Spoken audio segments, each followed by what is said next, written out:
Hello నాటు వైద్యం Narsaiah మాట్లాడేదా? Hello చెప్పు. కాదు అదేందో మందు చేపించినావు, మందు తింటే పిల్లలు పుడతారని. ఇప్పటికే తినే 8 నెలలు అవుతున్నది, ఏం ఇంకా పిల్లలు పుట్టలేదే? నేను ఇచ్చిన మందు రోజు డైలీగా తింటున్నారా? తింటా ఉండలా? ఓయా స్వామి, నువ్వు కాదు నీ పిల్లలు తింటున్నాదా?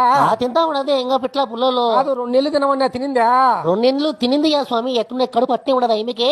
ముందుకు రాలా ఎనికి పోలా? కాదు గర్భం వచ్చే ముందుకు వచ్చదు మళ్ళీ ఎనికేమిటికి పోతాది? అట్టగాదులే చెప్తా ఉండాలి. కాదియా గోగాకు గడ్డకూరలు కోడి కూర నుంచి బెల్లము పచ్చి కొబ్బరి 3 నెలల దాకా తినొద్దని చెప్పిన తినకుండా ఉన్నారు కదా. తినలేదంట, నేను ఫోన్ చేసి కనుక్కుంటున్నా ఈమెకి. నువ్వేడుండవు? నేను దుబాయ్కి వచ్చా 6 నెలలు అవుతా ఉన్నది.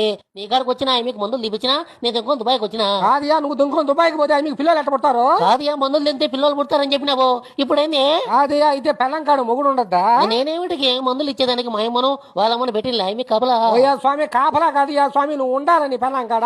పెద్దయినా నాతో నీకేం పని స్వామి? నువ్వు కాదనా నీ పెళ్ళం కాడు నువ్వు ఉండాలా, మందులు కూడా మింగాలా. ఆపోతూ మందులు తీసుకునేటప్పుడు నాకు చెప్పకపోతే, నా పిల్లానికి చెప్పకపోతే, నేను ఇంకో దుబాయ్కి వచ్చినాక ఇప్పుడేంది నువ్వు?